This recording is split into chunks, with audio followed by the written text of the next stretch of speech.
Es la hora del terror. Suscríbanse ya y denle a like para no perderse ninguna historia.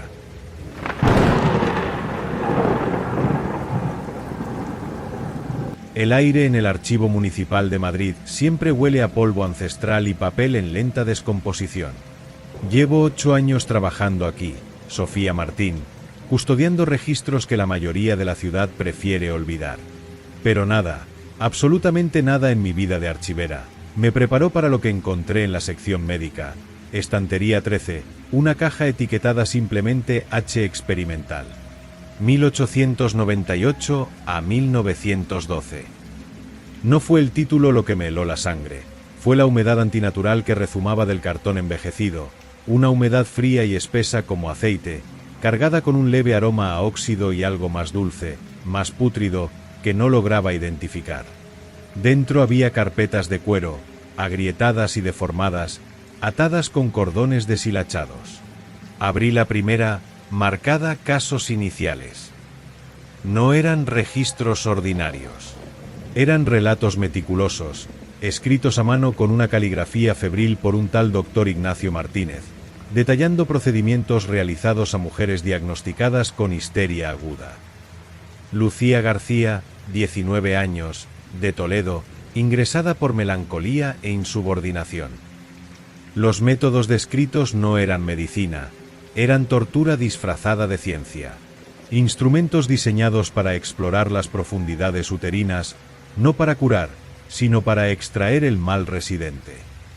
Espéculos de hierro grotescos, sondas con puntas cerradas, artefactos que recordaban engranajes de reloj fusionados con agujas.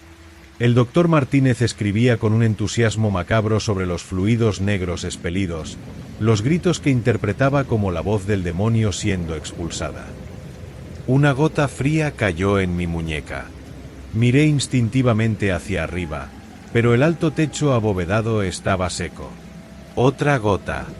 Provenía de la propia carpeta, rezumando entre las páginas amarillentas. No era agua. Era negra, viscosa, con un brillo oleoso bajo la débil luz fluorescente. ¿Tinta? ¿Sangre? La toqué con la yema del dedo. Estaba helada, antinaturalmente helada, dejando una mancha oscura y persistente en mi piel que no se iba al frotar. Fue entonces cuando comprendí que la humedad de la caja no venía de fuera. Venía de los propios documentos. Estaban sudando aquella sustancia negra. Los días siguientes fueron una pesadilla vivida en vigilia. Volví a la caja, impulsada por una fascinación horrorizada que no podía controlar. Cada carpeta revelaba más víctimas. Isabel Rodríguez, de Córdoba, sometida a electroestimulación intensiva hasta perder el habla. Juana Morales, de Segovia, cuyo tratamiento implicaba la inserción de objetos metálicos para realinear el espíritu. Los nombres, las ciudades españolas, hacían el horror tangible, familiar. Y en todos los registros, manchas de aquella tinta negra y fría, como si los papéis lloraran por el sufrimiento que documentaban. Las sombras comenzaron poco después. Movimientos en el rabillo del ojo, en los estrechos pasillos entre las monumentales estanterías. Al principio, pensé que era polvo flotando, o luces defectuosas jugándome una mala pasada. Pero eran demasiado densas, demasiado negras. Formas vagamente femeninas, esbeltas, que se disolvían al girar la cabeza. Traían consigo una caída repentina de la temperatura, aquel olor dulce y pútrido intensificándose, y un peso en el aire que dificultaba la respiración. Una vez, inclinada sobre el informe de Margarita Sánchez, de Ávila, vi una de esas sombras reflejada en el cristal de una vitrina vacía. No era sólida, pero dentro de su forma indistinta, parecían palpitar heridas abiertas, desgarrones oscuros que no sangraban sangre, sino más de aquella sustancia negra y viscosa. El miedo se convirtió en una compañía constante, un sabor metálico en la boca. Empecé a oír suspiros, susurros rasgados que venían de detrás de las pilas de cajas, palabras indistintas que parecían hacer eco a las descripciones de dolor en los registros del doctor Martínez. Corte, frío, desgarro. Las luces parpadeaban con frecuencia alarmante, sumergiendo el archivo en breves instantes de oscuridad total, donde el frío y los susurros se intensificaban. Cierta noche, trabajando tarde, sentí una presión repentina en mi hombro, como si una mano gélida y amorfa me hubiera tocado. Giré en la silla, pero solo estaba la sombra alargada de mi propia estantería temblando en la pared lejana. El olor a óxido y podredumbre dulce era tan fuerte que casi vomité. La manifestación más aterradora llegó mientras examinaba un diagrama detallado de uno de los instrumentos del Dr. Martínez, una especie de fórceps con agujas internas. Al tocar el papel, sentí un dolor agudo y fantasma en lo más profundo de mi propio vientre, una puñalada helada que me hizo doblarme con un grito ahogado. Al retirar la mano, el diagrama estaba empapado de la tinta negra, como si sangrara activamente. Y en los márgenes del papel, manchas antesecas comenzaron a extenderse, formando patrones que recordaban rostros distorsionados por la agonía. Las sombras a mi alrededor parecieron vibrar, volviéndose más densas, más presentes. Era como si el acto de leer, de tocar ese pasado, estuviera rasgando un velo, permitiendo que el dolor contenido en los registros se derramara en mi mundo. Fue en ese momento de terror visceral puro, con el dolor fantasma palpitando en mi cuerpo y las sombras danzando en los límites de mi visión, cuando me golpeó la percepción más horrenda. No eran simples fantasmas que embrujaban el archivo. El archivo era el fantasma. Cada documento, cada palabra escrita por el Dr. Martínez, era una herida abierta, un receptáculo del dolor y la injusticia infligida. Las mujeres, Lucía, Isabel, Juana, Margarita y tantas otras cuyos nombres aún no había descubierto, no estaban solo atrapadas allí. Ellas eran el papel, la tinta, la humedad fría. Su esencia, su agonía, se había fusionado con los registros de su tortura. Las sombras eran solo manifestaciones fugaces de una conciencia destrozada que impregnaba cada fibra, cada molécula de aquel lugar maldito. Y tú, sí, tú que estás escuchando esta historia cómodamente ahora, quizás sentado en tu casa, ¿también sientes un escalofrío? ¿Una ligera bajada de temperatura? No lo ignores. Quizás sea solo una corriente de aire. O quizás sea el peso de una mirada procedente de una sombra que no debería estar allí. Una sombra que carga el eco de un grito ahogado hace más de un siglo. Su horror no quiere solo ser recordado, quiere ser sentido. Es el único lenguaje que les queda. Decidí destruir la caja. La locura del miedo me hizo creer que el fuego podría purgar aquella maldición. La llevé al patio interior, un lugar raramente usado, lleno de escombros y viejos muebles de archivo abandonados. Vertí alcohol de limpieza sobre el cartón empapado y las carpetas que rezumaban tinta negra. Cuando encendí la cerilla, sin embargo, no fue calor lo que estalló. Fue frío. Un viento gélido y repentino, surgido de la nada, apagó la llama. Lo intenté de nuevo, y nuevamente el viento cortante, cargado de aquel olor dulce y fétido, apagó el fuego. Las sombras se materializaron a mi alrededor, ya no formas fugaces, sino contornos más definidos de figuras femeninas contorsionadas.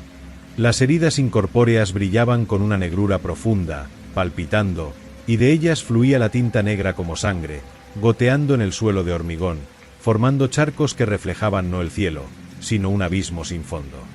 Los susurros se transformaron en un coro de lamentos, voces superpuestas desgarradas por el dolor, gritando no palabras, sino la propia esencia del sufrimiento descrito en los papeles, el metal cortando, la electricidad quemando, la violación implacable. El miedo me paralizó. Miré los charcos de tinta negra en el suelo. No estaban quietos. Se movían, fluían unos hacia otros, formando letras, palabras, como si los fantasmas estuvieran usando su único fluido para escribir su propia historia maldita en el hormigón. Vi mi nombre, Sofía, escrito en letras góticas y torturadas, formado por la sustancia negra. Después, archivo. Y luego, para siempre. El mensaje era claro. No podía destruirlas. Yo era parte del archivo ahora. El conocimiento de su dolor era mi condena, y el archivo exigía su cuidadora. Abandoné la caja en el patio, manchada de alcohol y rodeada por los charcos negros y las sombras vigilantes. Corrí fuera de aquel edificio que nunca más sería solo un depósito de papeles viejos. Corrí a casa, cerrando todas las puertas y ventanas con llave. Pero el olor a polvo antiguo y papel húmedo me persigue. La humedad fría a veces roza mi nuca cuando estoy sola. Y en las noches más silenciosas, cuando el mundo parece detenerse, juro que oigo la puerta de mi armario crujir levemente, como si algo en su interior intentara salir. No miro. No me atrevo. Porque sé que no escapé. Me traje un pedazo del archivo conmigo. O él me encontró. Las almas perdidas ya no están confinadas a la sección 13. Han encontrado una nueva archivera, y sus registros de dolor se están escribiendo, gota a gota de tinta negra y gélida, en las paredes de mi propia mente. El archivo de las almas perdidas está siempre abierto, y la lectura es obligatoria. Puedes incluso cerrar los ojos ahora, intentar ahogar el sonido de tu propia respiración que parece un poco más agitada, pero siente el aire a tu alrededor. ¿Está más frío? ¿Es solo la corriente? ¿O es el aliento de una historia que se niega a ser olvidada, flotando sobre tu hombro, lista para pasar la página al próximo capítulo de horror? El silencio ahora es el peor sonido, porque en él, cualquier ruido se convierte en un grito.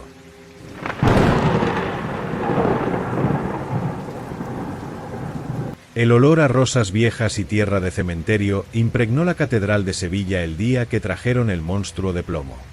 Me llamo Tomás, soy el conserje aquí desde hace 20 años, y he visto cosas extrañas, pero nada como aquella construcción siniestra erguida en el corazón del santuario. Los tubos, dijeron, procedían de ataúdes antiguos, desenterrados de un camposanto abandonado cerca de Toledo, plomo macizo, pesado como pecado mortal. El organista, un hombre demacrado y febril llamado Silvano, con ojos demasiado brillantes, afirmó que era una obra maestra, un portal sónico hacia lo divino. Yo solo sentía un frío profundo emanando de aquella estructura oscura, un frío que las velas encendidas a su alrededor parecían temer. Silvano tocó por primera vez en una noche de tormenta. Los altos ventanales temblaban con los truenos, pero el sonido que salió del órgano no fue sonido. Fue una vibración. Un zumbido profundo y gutural que no llegaba a los oídos, sino a los huesos, a los dientes, a la propia médula. Sentí como si el aire dentro de la catedral se espesara, volviéndose pesado y aceitoso. Las llamas de las velas no se apagaron, pero se doblaron, estirándose en direcciones extrañas como lenguas de serpiente asustadas. Y el frío, Dios me asista, el frío se volvió físico, un abrazo helado que hizo que el vapor de mi aliento se congelara por un instante. Fue entonces cuando vi la primera sombra, una mancha más oscura que la penumbra entre los bancos, moviéndose con un arrastre lento y doloroso. No tenía forma definida, solo una densidad de sombra y una aguda sensación de desesperación. Silvano, absorto en sus teclas de marfil manchado, parecía no notarlo, o no importarle. En los días que siguieron, Sevilla cambió. No de forma evidente, no para todos. Pero yo, que vivía dentro de aquel espacio de piedra y fe desgastada, lo sentía. El órgano se tocaba al anochecer, siempre, y cada sesión era una agresión al presente. El zumbido insoportable, inaudible pero visceral, rasgaba algo. El olor a rosas mustias fue reemplazado por otros olores, olores que no pertenecían a nuestro tiempo. Un día, fue el acre hedor a humedad y madera quemada, aunque no hubiera fuego. Otro día, un miasma dulce y nauseabundo, como carne pudriéndose al sol, flotaba por las naves. Las sombras se multiplicaron, ganando contornos más definidos. Vi figuras esqueléticas, espectrales, envueltas en harapos que recordaban ropas de siglos pasados, arrastrándose por los rincones, acurrucadas bajo los bancos. Sus rostros eran solo huecos oscuros de sufrimiento, y de donde deberían haber tenido ojos o bocas, goteaba una sustancia negra y reluciente, como alquitrán, que se evaporaba antes de tocar el suelo. El miedo se convirtió en una segunda piel, húmeda y constante. Silvano envejeció décadas en semanas. Su cabello, antes gris, se volvió blanco como la nieve. Sus manos, ágiles sobre las teclas, temblaban constantemente, las articulaciones hinchadas y violáceas, como si el frío del plomo se filtrara por sus dedos. Sus ojos, antes brillantes, ahora parecían vidriosos, fijos en un punto más allá de este mundo. Hablaba solo, murmuraba nombres que no conocía, nombres como Beatriz, Rodrigo, lugares como Córdoba, Ávila, tiempos perdidos. Decía que la música era sublime, que los ángeles por fin respondían. Yo solo oía el zumbido ensordecedor del silencio y veía a los ángeles que convocaba, criaturas de puro dolor y pérdida. La gota que colmó el vaso fue el fuego. No un fuego real, no al principio. Fue durante uno de los recitales crepusculares de Silvano. El zumbido alcanzó una frecuencia especialmente agresiva, haciendo vibrar las piedras de la catedral como dientes que rechinan. De repente, manchas de hollín comenzaron a aparecer en las paredes inmaculadas, sin venir de ninguna parte, simplemente materializándose. El aire se volvió irrespirable, cargado de cenizas invisibles. Y el calor, un calor seco y violento, se opuso al frío glacial del órgano, creando corrientes de aire fantasmales. Miré hacia uno de los ventanales altos, y por un instante no vi la ciudad de Sevilla afuera. Vi llamas. Llamas altas y furiosas consumiendo estructuras de madera. Oí el crujido distante y terrible de vigas colapsando, el grito colectivo de una multitud que no estaba allí. Fue una visión fugaz, como una película superpuesta a la realidad, pero el olor a madera quemada y carne carbonizada persistió, impregnando mi ropa, mi piel. Y tú, ahí donde estás, sentiste esa corriente de aire repentina, ese escalofrío en la nuca mientras escuchas. No te des la vuelta, no es el viento. Es solo el pasado respirando sobre ti, recordándote que está más cerca de lo que piensas. La cúspide del horror llegó con la peste.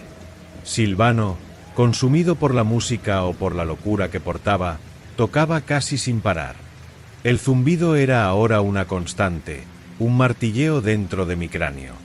Las sombras se volvieron más sólidas, más numerosas.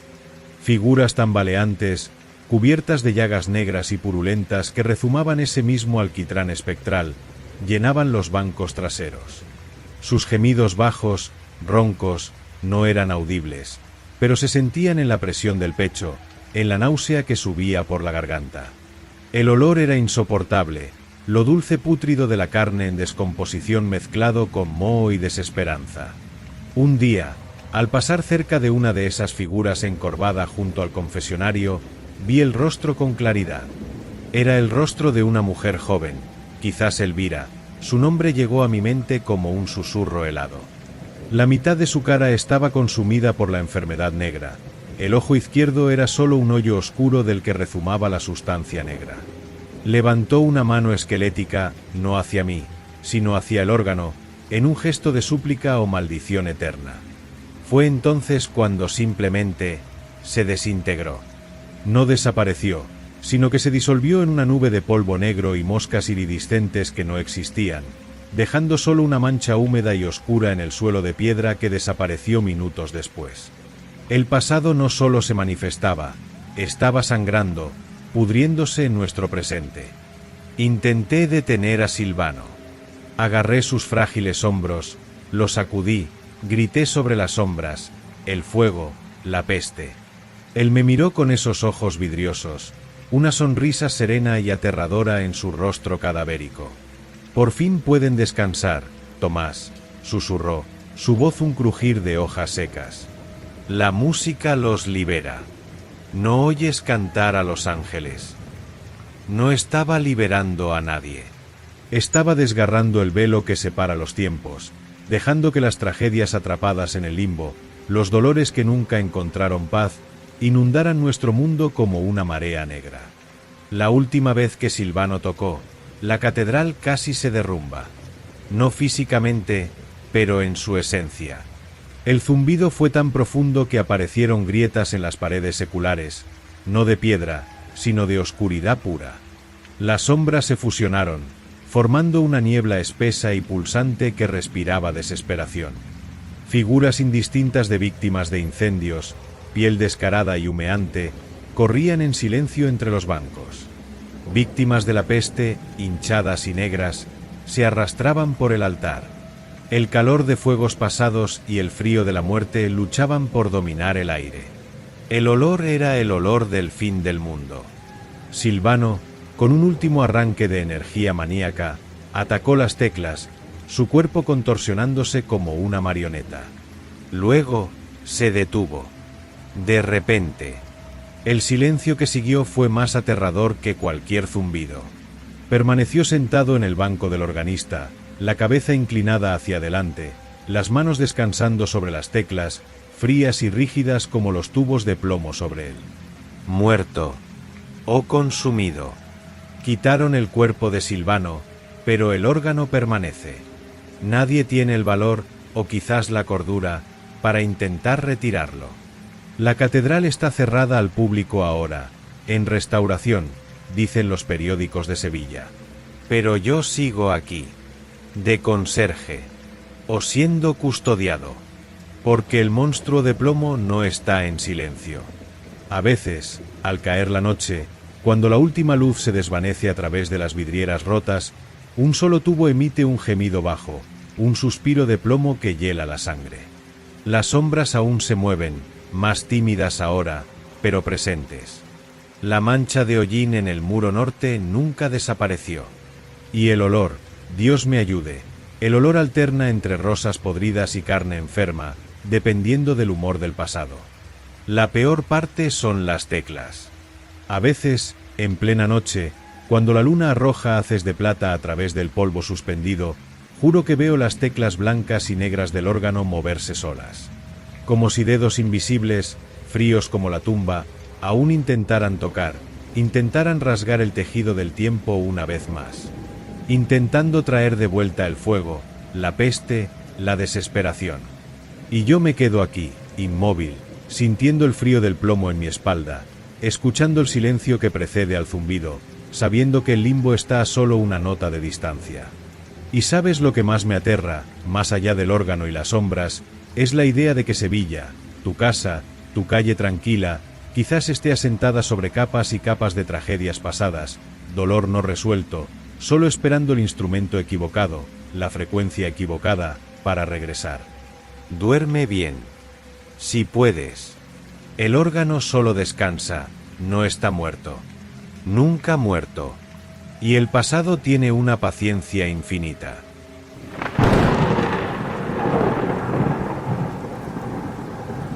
La primera vez que vi al doctor Valerio examinar a un hombre en el mercado callejero de Sevilla, pensé que presenciaba un absurdo pintoresco.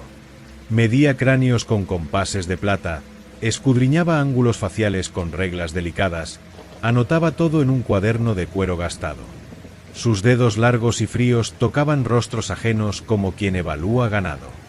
Ciencia moderna, les decía al pequeño público de caballeros bien vestidos, su voz un hilo de aceite derramado sobre mármol. La frenología y la fisonomía revelan el alma impresa en la carne, los gérmenes del crimen y la degeneración. Yo, Tomás, un reportero arruinado del Diario de Sevilla, solo buscaba una historia que pagara el alquiler atrasado. No sabía que aquella farsa siniestra me arrastraría a una pesadilla que aún hoy mancha mi alma. La invitación llegó en papel pesado, timbrado con un símbolo extraño, un ojo superpuesto a un cráneo dividido en secciones numeradas. La Sociedad Fisonómica de Sevilla. Prometían acceso exclusivo a las investigaciones pioneras del doctor Valerio y a sus patrocinadores ilustres. Desconfiado, pero desesperado, acudí a la dirección, un caserón neoclásico decadente cerca del Puerto Viejo, cuyas columnas blancas parecían huesos descarnados a la luz del crepúsculo. El aire dentro olía a moho, cera vieja y algo más dulce, más inquietante, como carne empezando a pudrirse. Los miembros de la sociedad eran la podredumbre de la élite sevillana, hombres con apellidos como Mendoza y Delgado, mujeres con vestidos caros y ojos fríos como piedras de río. Sus rostros, bajo la luz sucia de candelabros de cristal, parecían máscaras de cera mal ajustadas, sonrisas afiladas, miradas vacías que me evaluaban con la misma frialdad con la que Valerio examinaba a la plebe en el mercado. Valerio era la estrella de la noche. Alto, demasiado delgado, vestido de negro impecable, sus ojos oscuros, casi sin blanco, recorrían la sala como garras. No sonreía. Presentó su metodología con una convicción aterradora. Mostró moldes de yeso de cráneos, diagramas de rostros marcados con zonas de propensión al hurto, homicidio, depravación moral. Según él, la frente inclinada, la mandíbula huidiza, las orejas de soplillo, la distancia específica entre los ojos, todo eran signos inconfundibles, escritos por Dios o el diablo en la arcilla humana. Es una cuestión de profilaxis social, declaró, su voz haciendo eco en la sala silenciosa. Identificar los focos de infección moral antes de que contaminen el cuerpo sano de nuestra ciudad. Los miembros de la sociedad asentían, sus ojos brillando con una avidez enfermiza. Sentía náuseas, pero también una fascinación repugnante. Aquella pseudociencia disfrazada de verdad absoluta era hipnóticamente perversa. Fue entonces cuando me ofrecieron la oportunidad única. Documentar el trabajo de la sociedad, tener acceso total al doctor Valerio, a cambio de un salario generoso y discreción absoluta. La palabra discreción fue enfatizada como una navaja. Mi necesidad venció al asco inicial. Empecé a seguir a Valerio. Operaba con la eficiencia de un cazador. Recorría mercados populares, muelles, corrales de vecindad en Cádiz. Sus víctimas eran siempre los invisibles, los desvalidos, los diferentes. Un carretero de cejas espesas, una lavandera con un ligero estrabismo, un joven inmigrante italiano con una mandíbula excesivamente pronunciada. Valerio señalaba, susurraba a sus asistentes, hombres taciturnos de trajes oscuros, y el objetivo quedaba marcado. Días después, esas personas desaparecían. Las explicaciones siempre eran vagas. Se mudó, se fue al campo, aceptadas con indiferencia por una sociedad que no quería ver. La verdad salió a la luz cuando Valerio, embriagado por su propio poder y quizás por un whisky demasiado caro, me llevó al epicentro de la investigación. No era un laboratorio, sino una propiedad amurallada en las afueras de Toledo, escondida por el bosque mediterráneo denso y húmedo. El lugar tenía un nombre cínico, el Jardín Zoológico Humano. A través de barrotes gruesos y jaulas de hormigón, vi el destino de los condenados por la fisonomía. Ya no eran personas. Lo que quedaba de ellos se retorcía en la penumbra fangosa. Seres con miembros atrofiados, posturas simiescas, ojos que habían perdido cualquier chispa de razón y brillaban solo con un odio animal y un miedo primitivo. La piel, pálida y enlodada, exhibía cicatrices grotescas, marcas de peleas o automutilación. Algunos aullaban, sonidos guturales que más parecían el resuello de cerdos enfermos. Otros arañaban las paredes con uñas rotas y ensangrentadas, o simplemente se balanceaban hacia adelante y hacia atrás, golpeando la cabeza contra los barrotes. El olor era indescriptible, una mezcla de excremento, herida infectada y pura desesperación, denso como para saborearlo. Valerio caminaba por los pasillos entre las jaulas como un amo de esclavos satisfecho. «Mira, Tomás», dijo, deteniéndose ante una jaula donde una figura demacrada roía un hueso sucio. Este presentaba el arco supraorbitario excesivo y la fisura palpebral oblicua, indicadores inequívocos de violencia innata. Observa la bestialidad que siempre estuvo latente, ahora manifiesta en su plenitud. No veía la monstruosa ironía. La bestialidad no estaba en ellos inicialmente. Fue creada por el secuestro, la oscuridad, la privación, el terror absoluto de ser tratados como monstruos hasta convertirse en monstruos. La profecía perversa de la sociedad fisonómica se autorrealizaba en aquellos sótanos de horror. La visión de aquella degradación planeada, de aquella tortura sancionada por la ciencia y el dinero, hizo que algo se rompiera dentro de mí. Las náuseas se transformaron en ira, una ira fría y peligrosa. Y tú, mientras escuchas, puedes jurar que nunca cometerías tal atrocidad. Pero piensa, ¿cuántas veces has juzgado a alguien por una mirada, por un rasgo en el rostro que te pareció sospechoso, por una sensación visceral e infundada?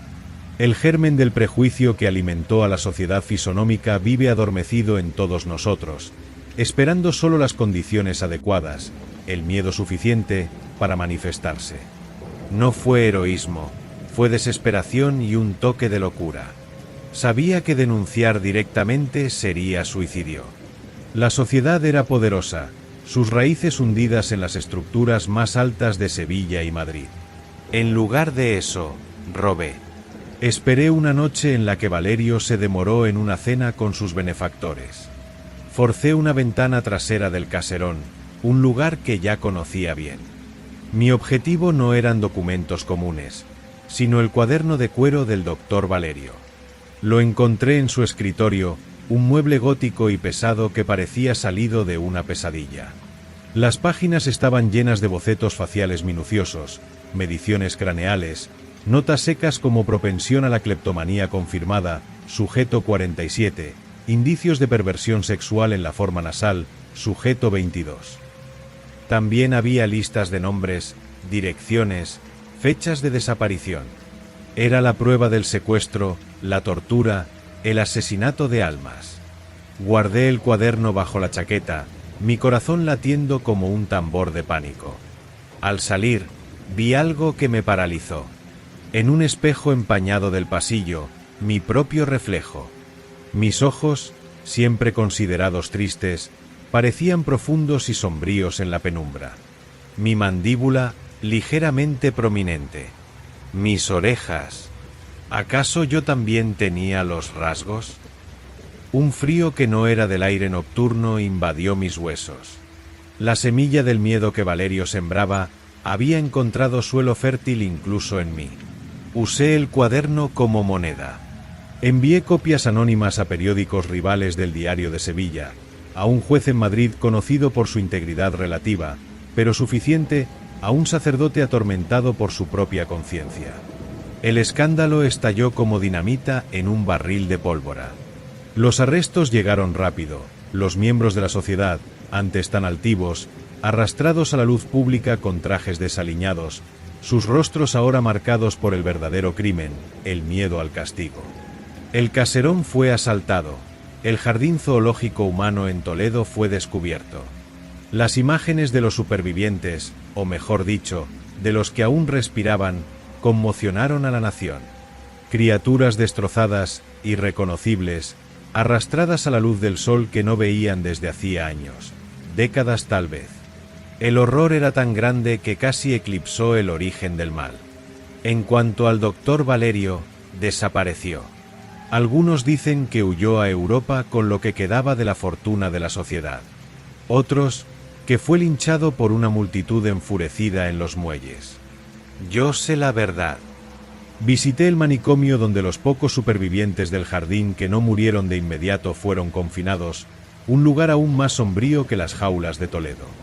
En un pabellón de aislamiento, en una celda acolchada, está él. No reconocerías al hombre de traje impecable. Su rostro, otrora tan meticulosamente analizado por él mismo, está cubierto de cicatrices profundas, como si hubiera sido arañado por garras invisibles. Sus ojos, aquellos ojos que veían criminales en cada curva facial, son ahora dos pozos vacíos, sin enfoque, sin inteligencia. Se balancea hacia adelante y hacia atrás, constantemente, un movimiento rítmico y sin sentido. A veces, se detiene, inclina la cabeza como si escuchara algo, y luego empieza a medir su propio cráneo con los dedos huesudos y temblorosos, murmurando números y términos en latín que ya no significan nada. Los guardias dicen que tiene miedo a los espejos, que grita cuando ve su propio reflejo. Quizás finalmente vea lo que siempre estuvo allí, el verdadero monstruo que su ciencia ayudó a crear y que ahora habita la cáscara desgastada que fue su cuerpo. El zoológico humano fue cerrado, la sociedad fisonómica desmantelada, pero el eco de los aullidos aún resuena en mis pesadillas. Y lo peor, el terror más insidioso, es saber que la semilla de esa locura, el deseo de juzgar, condenar y segregar basándose en la apariencia, nunca muere. Solo duerme, esperando al próximo doctor Valerio, la próxima sociedad, el próximo miedo colectivo para florecer de nuevo en otra jaula, en otra ciudad, quizás incluso más cerca de ti de lo que imaginas.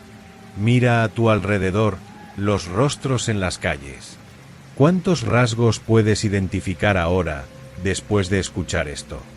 El verdadero horror no está en lo que se hizo, sino en la facilidad con que podría hacerse de nuevo.